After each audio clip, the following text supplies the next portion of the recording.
split tree and try to make a decision there.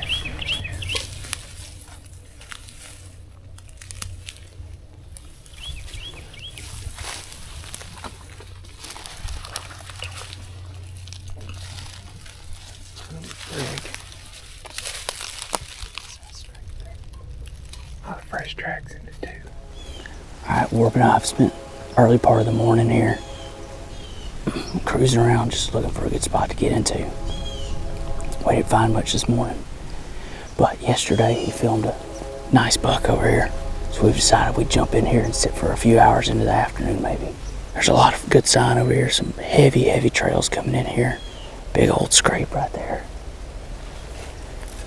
There's a real thick line up there ahead of us coming out of those pin oaks. It goes into an old bean field out there. And there's this line of trees out in front of us. We're going to go and try to hop up in a tree right there. Try to catch these deer cruising, coming from those pin oaks, going along this transition line down to the next piece of public down below us.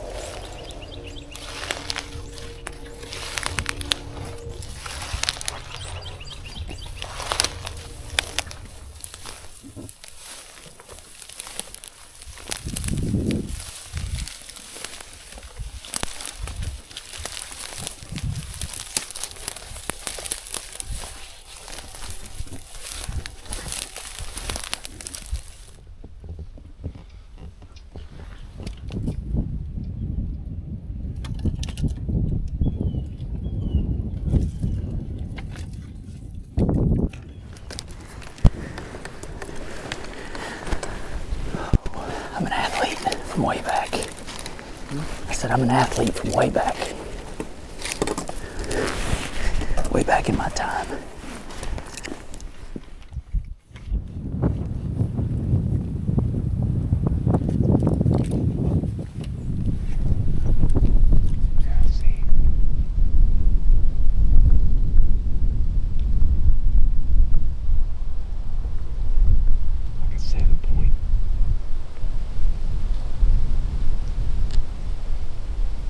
I mean, it can happen at any minute.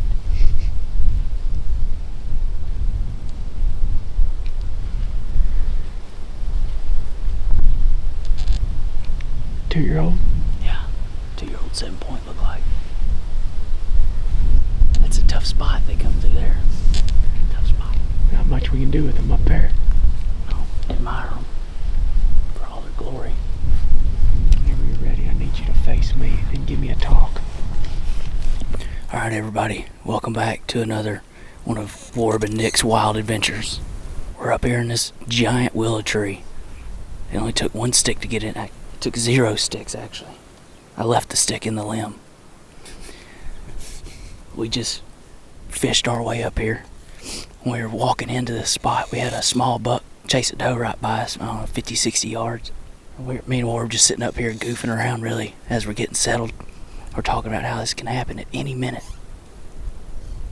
And a 2-year-old 7-point walked by at about 50 yards. So, literally any minute this could happen. There's a bunch of trails converge right here on this tree. We got them coming behind us, and then they fork right off here in front of us. Coming out of this real thick button willow stuff out in front of us, you see. That's exactly what that buck was doing, was following that edge right in the middle of it, going back into that pin oak thicket over there. Our plans to sit here for quite some time this afternoon. Especially if activity like that's going to keep up. We're just going to sit here, brace the wind.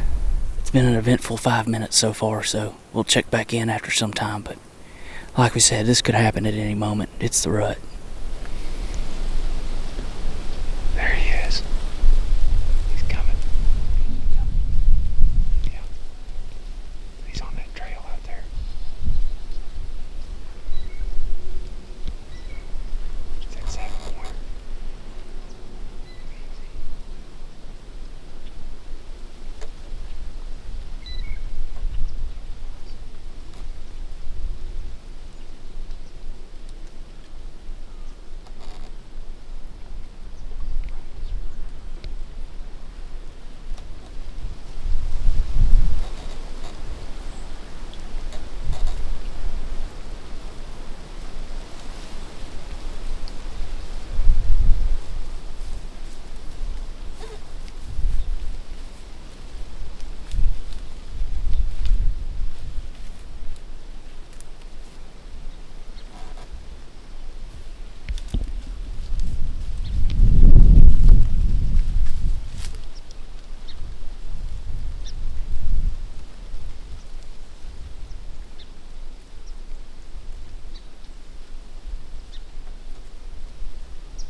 I was just telling y'all how that little buck come through. Well, what he did is he went up there to that little pin oak thicket, and he turned around and made a loop back. And he come right down here to this trail right behind us, which is kind of a tricky spot, but I got one window when I can get turned around to shoot. He come through, and he got stopped right behind us where he got our wind. He never saw us or nothing, but he boogied on out here. I really thought about it when he started coming. I was like, I just might shoot this joker right here. What the heck was that? Swans. Swans.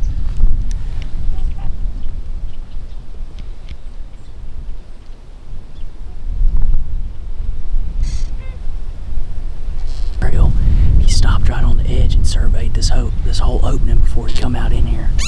I think with this wind, we can get away with getting a shot right there. I also just got a text from our buddy Chris. His old boy Thompson shot one this morning. Looked like he made a good shot on him.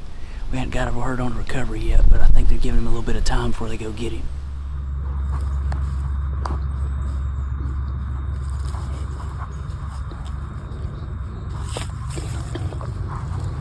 Stop him. Back. You got it, buddy. He can go down right there. Thompson just rolled in last night. Yeah, Thompson just got here. He just rolls in and kills, but that's kind of how he goes. It's kind of the program he runs.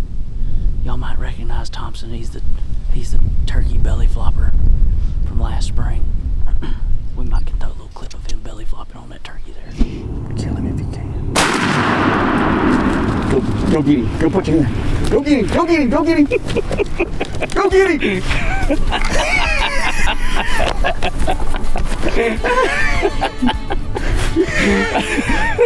Get him, son. Get him, Thompson. Get on him.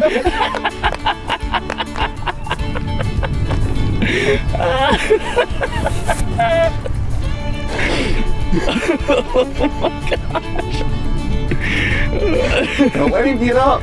That kid is hunting so hard the last 5 days. Oh man, how many miles do you think he's walked? Huh? I can tell you how many he's walked. That dude has walked. Tuesday he walked 7.5 miles. And 7.5 miles for him might as well be 15. Because every step we take, he has to take 2. You got him? Oh man. Priceless. Priceless. I'm feeling good about this. I like this. I like this a lot. I like seeing deer. I like deer hunting. It's a lot of fun.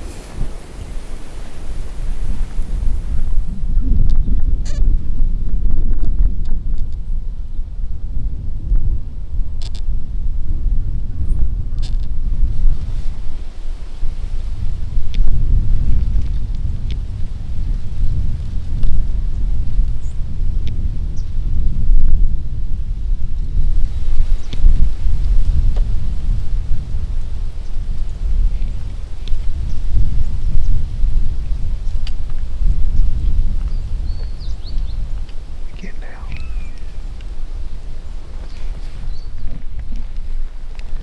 He slipped in on us. Slippery. Little bitty villain. Yep. He can't wait to eat some turkeys. Man, the wildlife is active today. Yes. You ain't kidding. What is it? I'm about to get out. He's a ways out. Oh, I see it. Is it a shooter? Can't tell. He's gonna get downwind of us. Yeah, there he is. It's a shooter, ain't it? Yep. Otherwise, he's gonna smell us, Nick. We can't get down right now. He's riding wide open. Just wait. Maybe he'll cut up, come up this edge. He's not. He's gonna smell us. Just wait. Unless we get real lucky here.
heard you or not. I don't know.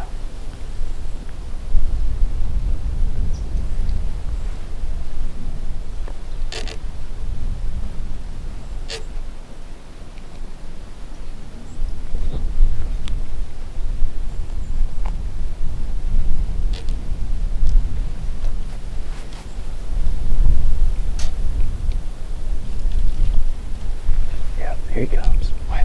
Here he comes. Is he coming? Yep. Yeah. Okay.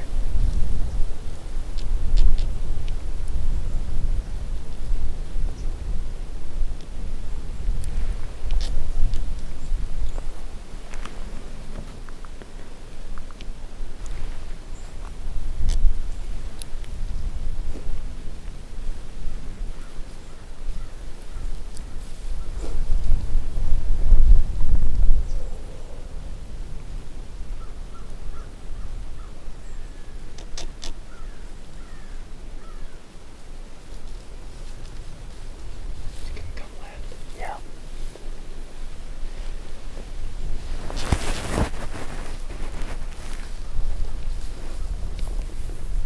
Wait.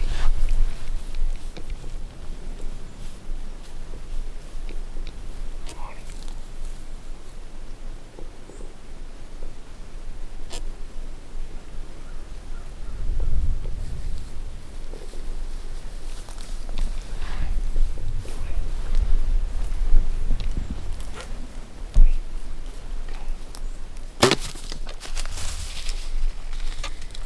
Did you get him?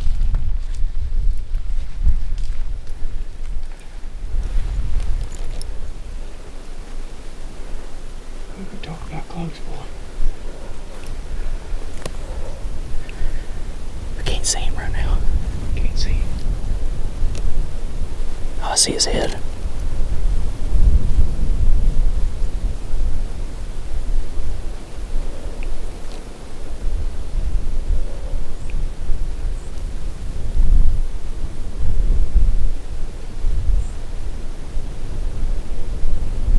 Did you hit him? Oh yeah, I hit him. It might be just a skosh back. I don't know. Can you see him? I can't. Can you? Yeah, I can just see his head. Just keep an eye on him. You don't know what happened. I can't see him right now. I might need to stand up on this thing. Is he still moving? I can't tell. He was just standing there.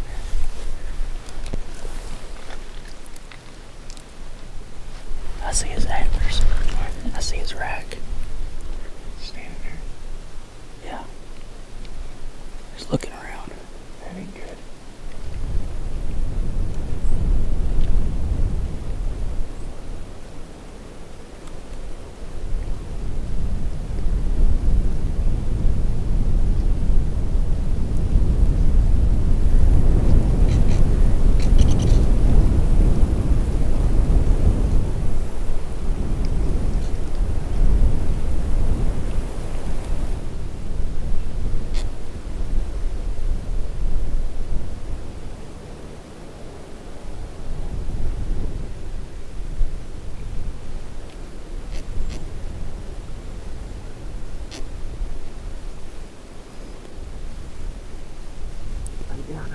All right.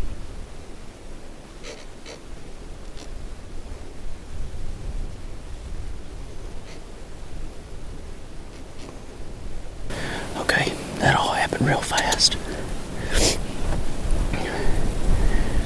He come right to the tree. Who's right? I mean, he wasn't 4 yards from me. Right here. And I didn't stop him. I had full intention of stopping that deer, especially over here on the left side, but he got right underneath us. I had in my head, you stopping that, trying to stop that buck under us last year, and he boogied, and maybe, as windy as it is, it wouldn't have mattered. I know I should have stopped him. But all that aside, I know the hit's low, and I'm a little back. Obviously, I mean, he's acting like he's hit back. But what gives me the most confidence is that he ran 30 yards and stood there for a while, and then he walked another 10 or 15 right into the cover and laid down immediately. That makes me think he's hurt bad. I mean, if he wasn't hurt bad at all, I think he'd still just be rolling. Especially right now in the rut. I mean, he was just coming through cruising. That's all he was doing. And I grunted, and he come busting through that brush over here to us. I think we got him. And if we can just keep him contained, we're gonna get him. He just needs to stay right there. Yeah. Last time I seen him, though, his mouth was wide open. He panting hard. Like, I mean, I could see his neck visibly, like really working. Dang, I mean, I should have 12 ring that deer, but I was so damn nervous. I mean, you hunt for 11 days straight and you get within 30 yards of half a dozen bucks and you don't ever get a shot. And then all of a sudden he got one at 8 feet. He's right here. I could jump on his back. See the arrow? Yeah, I see it. I mean, it's covered in blood. Where's it at? It's right here.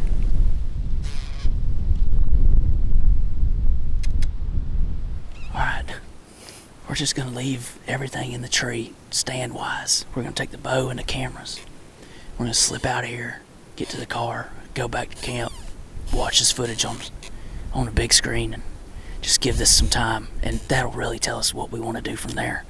I feel really good about it. I mean, it could have been a lot better shot, but I think we got him. It's just a matter of keeping him right there, I think.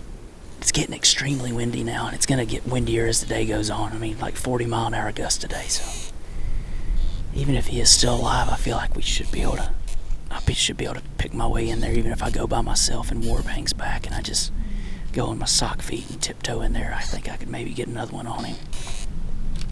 But I don't think we're going to have to do that. I hope not. Fingers crossed. Knock on wood. We're going to get out of here now before I word vomit anymore on this clip.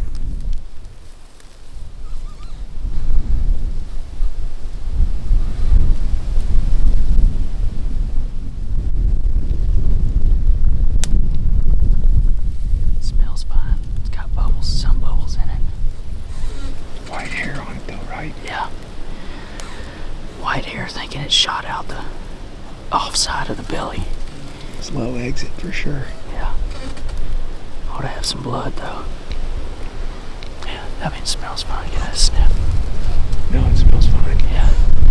I mean, no good, I don't think. It's lung liver. Or it's lungs.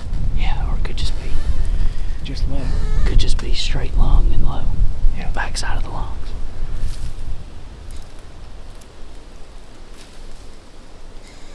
We needed him to be about 5 yards out further. He'd have had a nice flat shot into him. It's just so steep where he ends up coming in.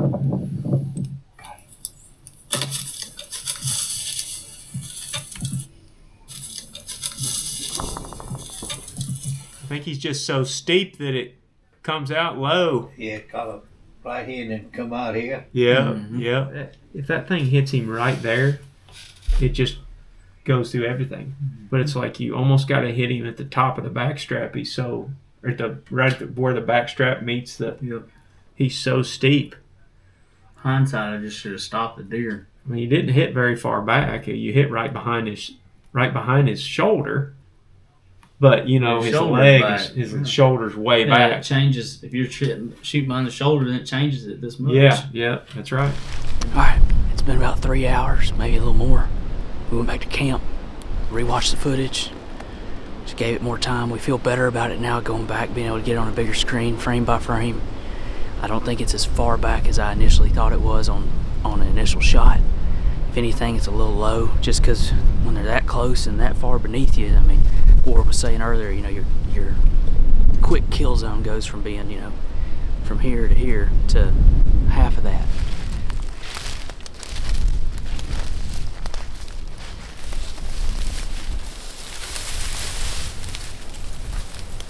Yeah, there must be a trail running. That's where he went, was up there.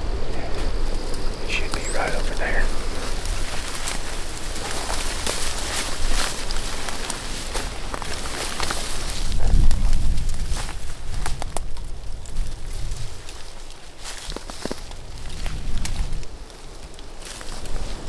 Definitely looks like it opens up a little more now where he bedded down.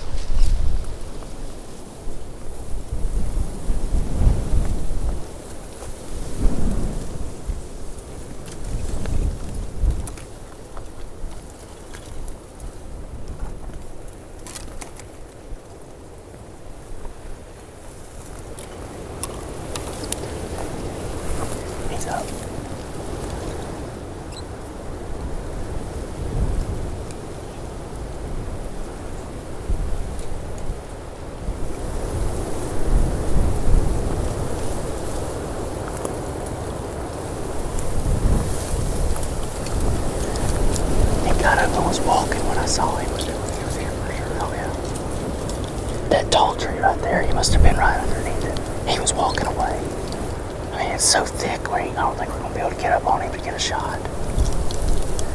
We got in there about 15, 20 yards from where we expected him to be.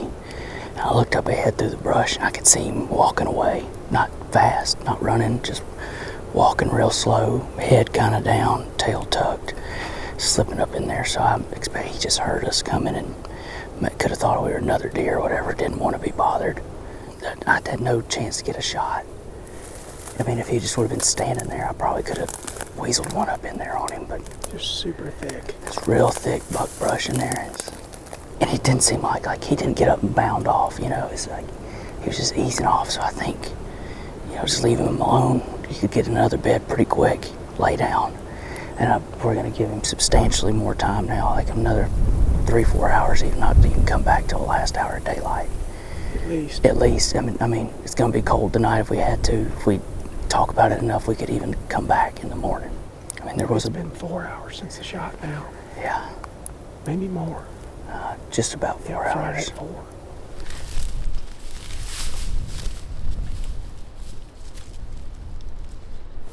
I'd just gotten off the phone with our buddy Chris not 2 minutes ago, and he was afraid that they weren't going to find Thompson's deer.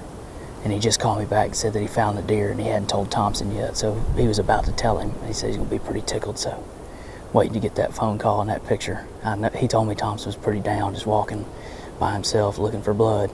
Yeah, Head been down. there. Yeah. We're there right now. We are there right now. But Straight ahead. See? What you got there?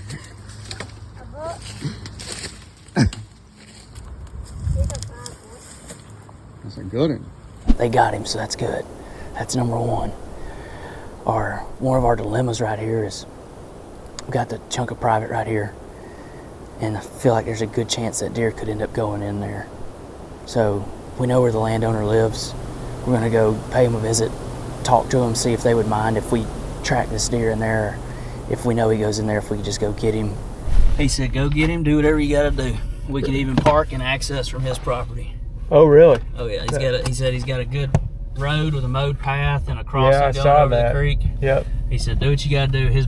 He don't deer hunt. He said he don't care about it. He likes to duck hunt. He said his boys are coming in this weekend to hunt.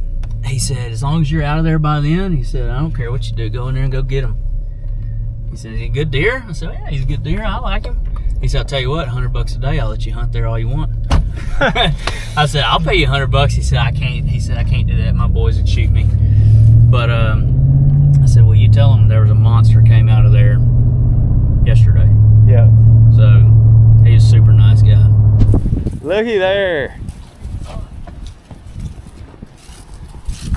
What is he, a 5? Big old 5-pointer, ain't he?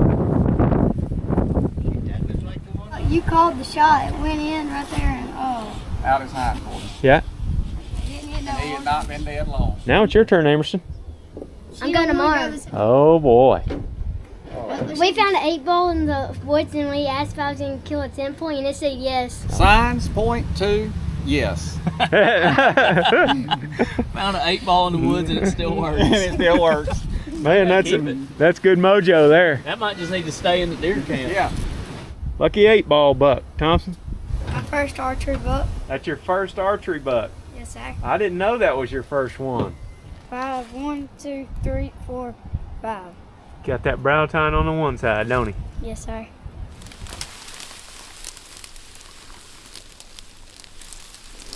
Alright, it's the next morning. It's been 21 hours or so since the shot. It's plenty cold last night and this morning. Gave this deer plenty of time, we're hoping.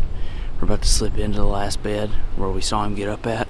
We're just gonna go from there. We're hoping he's laying within 40-50 yards of there, stiff as a board, but we're prepared for anything.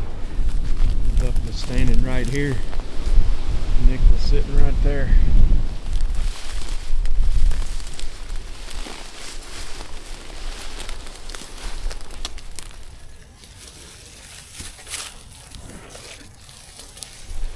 Here's his bed right here.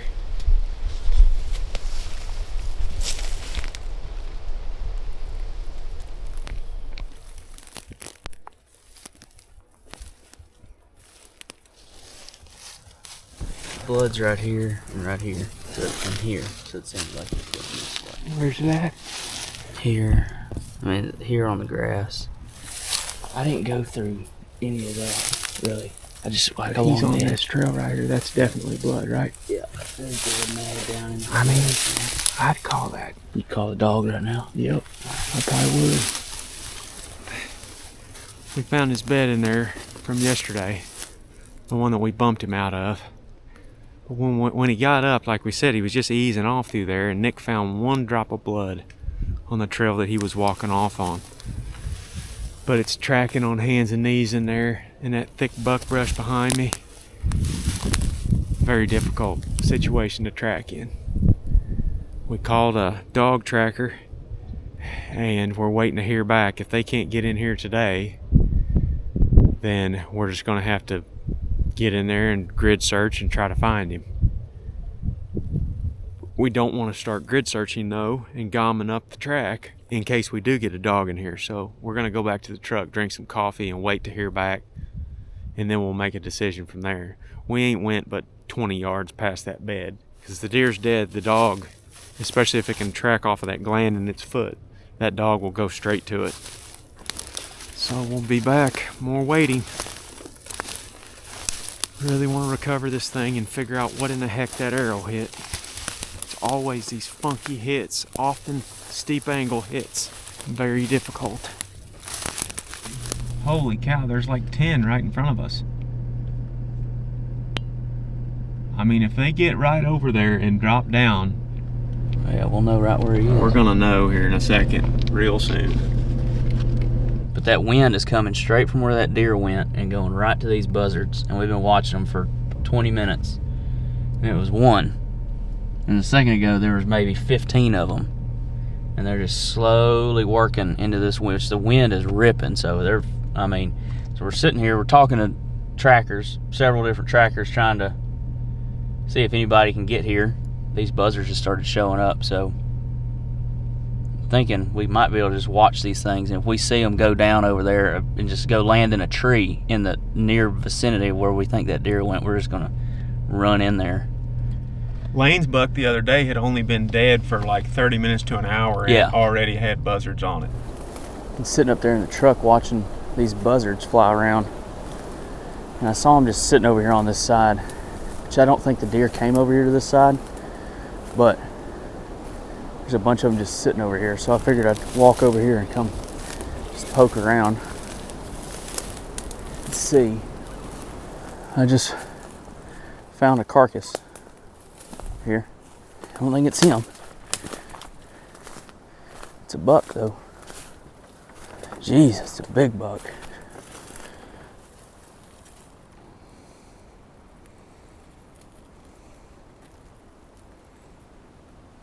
We got in touch with a dog tracker, and we got him on the way right now.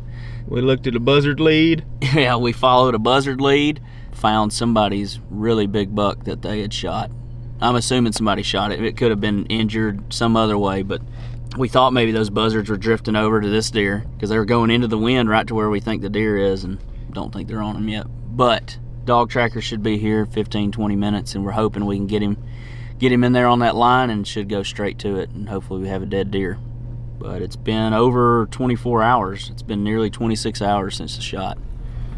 How you doing? Morning. We're glad to see you. Sounds good. I guess we can go up, just turn around wherever you can. Okay. We messed around in there a little bit around that bed site, but not much. I mean, we looked for blood within 10-15 yards, right, and then decided to get out.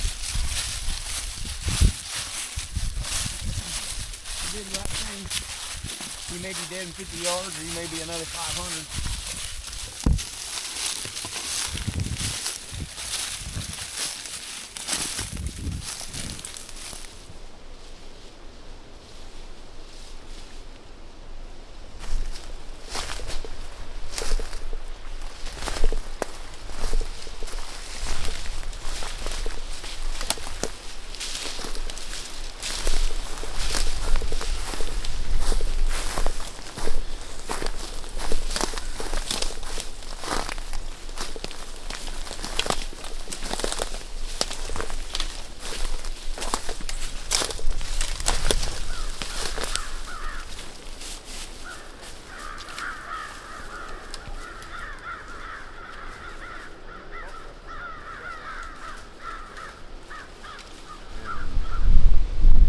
was on that line north, he was just searching, you think? Anytime he'll stop and look back at me, if he makes eye contact with me, it's not good. And it sucks, because sometimes he'll do it 3 minutes into the track. And I'm like, crap, it's time to go home, but I just got here. I got to give the hunter all I can give him. Right. Yeah. And I had one of those last week. Literally the first 5 minutes, he turned around and looked at me. I'm like, ooh, crap. We spent about an hour and a half, nothing, no more blood, no nothing. And it was the next day at noon, he got a trail camera picture of the deer. Yeah. He just knows. He does, and I don't take any credit for it. Yeah. All I'm doing is holding on most of the time, you know, but I know his body language and certain things we do and certain language I only use with him when we're tracking. 6 out of 160 have showed up dead that we didn't find. So it's a really good chance. Well, we just got done with the tracker. We were on that for about 3 hours. We gave it, looping through. Tracker says the deer is more than likely still alive, and a non-fatal hit. The dog never really got into it. Like, the dog was into finding the deer, but it never took on a track like it was tracking a fatally wounded deer. We were talking over numbers. He's been running that dog for 5 years, I think he said. Out of 160 tracks That they didn't recover, 6 of them were actually dead.